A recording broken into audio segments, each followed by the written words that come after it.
Of those three teams at the top, is it fair to say that Real are probably the most confident of the three? Well, they're the most in form, they're the strongest, they look the sharpest. And I think that what they've done is they've got a team full of winners who've been very, very ill at ease all season, whether it be through personal circumstances, the atmosphere at the club, or fitness. And that's all coming together at the same time. And you get this rush of exuberance and willingness to win the title against the odds. And that's a powerful force in soccer. That's why you might call them the big dark horses to win the title, Mark. Dark horses. It's incredible to talk of them in that way, but that's what they've become. And yet, in the last few weeks, there's been a sea change there, Guy. I mean, attitude, in just about everything. The whole club seems to have changed. What happened was, basically, there was a bunch of Spanish players that took over, in a way, that started talking about winning the title, even when nobody believed it was possible. And if you add to that, as we're saying, the fact that all of a sudden, everybody seems to accept their role. All of a sudden, they accept that there is a way of playing that is not pretty, that, you know, you may not need the likes of Guti or Michel Salgado, but still is efficient enough. And if you get the goals, if you provide service to Van Nistelrooy, he'll score for you. So all these things put together.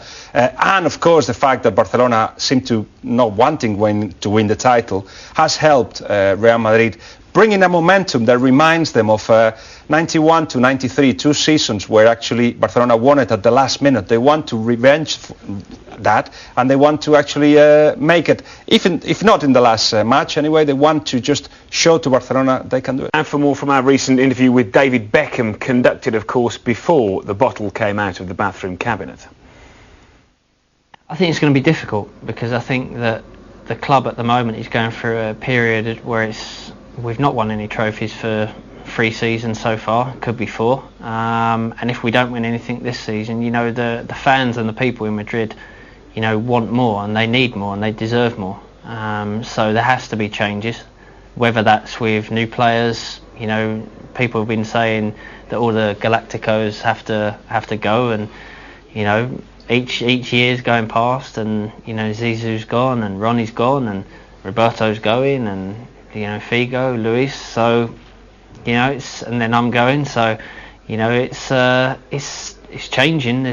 You can see change there, but I think it's going to be difficult, because I think there's other teams out there like Barcelona, like Valencia, like Sevilla, that are very good teams. What do you think the Galactic era represented to Real Madrid and to world football? Because it was a time of... I think it's something that the players, you know, I've always been asked since I come to the club, you know, what do you think of being a Galactico? You know, you don't even think about that. You know, you think about just playing for Real Madrid. You know, I'm sure if you ask Zizou and Ronnie, if they sit back and you turn around to them and say, how do you feel being a Galactico, they'd be like, you know, that name was made up obviously by the press, and it's, in a way, it's flattering, of course, you know, but for the team maybe it wasn't as good, because there was, you know, 7 Galacticos, and people said there was a division, which there never was, but it's in a way it was a big honour to be part of that, because in my first year to be in a team full of the players that we had in the team was, for me, was absolutely incredible. And is that era is the one that have put Real Madrid back where it was, and where it wasn't just before that, maybe? No, I think it made the team special, because, you know, Real Madrid, before I came to Real Madrid, you know, they was renowned for buying the best player. In each summer came up, you know, people were always waiting in anticipation for who's going to sign for Real Madrid next, and I think that's what made Real Madrid, you know, they're a huge and an amazing club already. But, you know, with Florentino, you know, he used to bring a player in like Figo, like Zizou, like Ronnie, and everyone got excited about that, and that's what made the club so special. Florentino was the man with a grand idea. What kind of relationship you had with him and you have now with him? I've always had a great relationship with him. I love him as a president, and I loved him as a man as well. He was always really fair to me. He always said what he actually wanted and what he felt. And he always told me the truth, and for me that was so important for me he was the one that, you know, made my decision to come to this club, because he's so passionate about Real Madrid. You know, it wasn't just about, you know, making the money, it was about Real Madrid doing well and wanting this fantasy of seeing all these players in one team, and I've always had a good relationship with him. I spoke to him about a month ago, and he's doing really well and he's happy. So we've always had a good relationship. So what went wrong? Because people would say Florentino, responsible for the Galactico era. He was started becoming taking football decisions maybe. Other people are saying the Galacticos had direct line to the chairman where others didn't. Yeah. I mean, what was?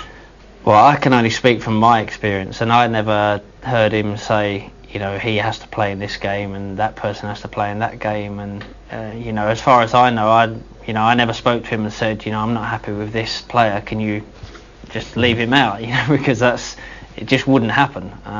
So I can only speak from my experience, and I only saw him at games and being passionate about being the president of one of the biggest clubs in the world. And then what went wrong? Why is the Galactico era finished now? Because maybe people felt that it was the right thing to do.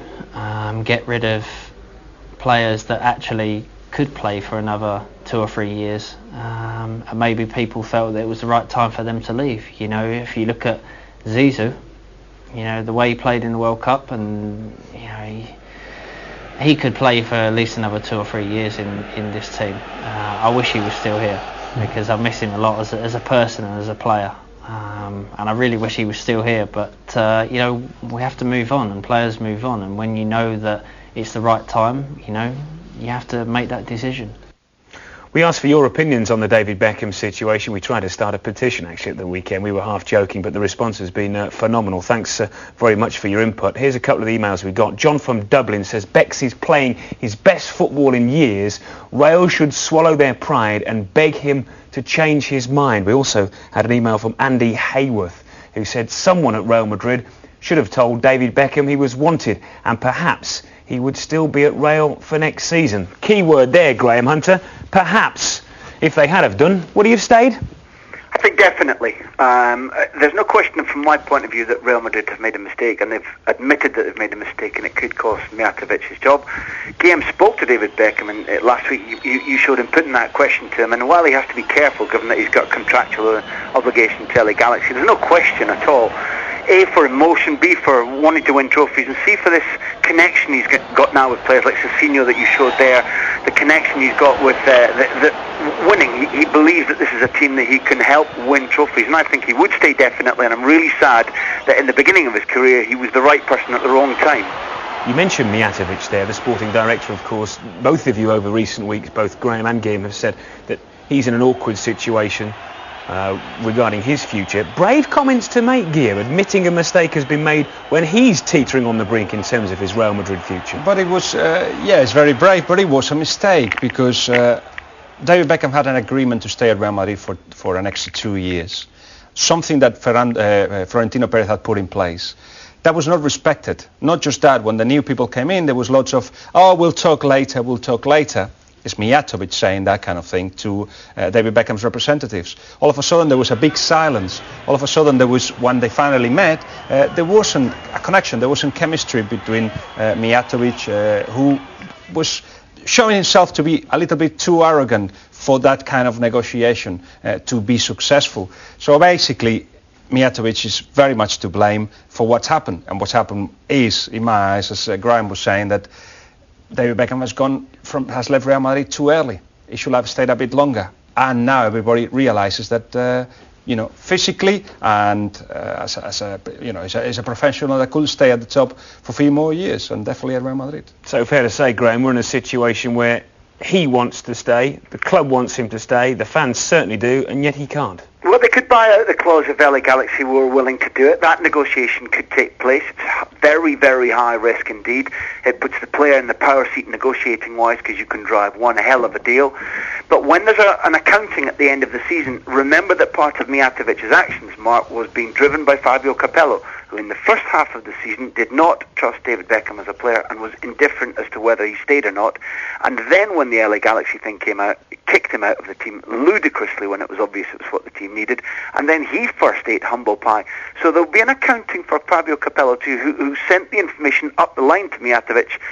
I'm not too bothered about this player. So everybody got it wrong. And it tells you something about David Beckham as a character. He's always been a very, very good footballer, but he does love a put down to bring the best out of him as a challenge.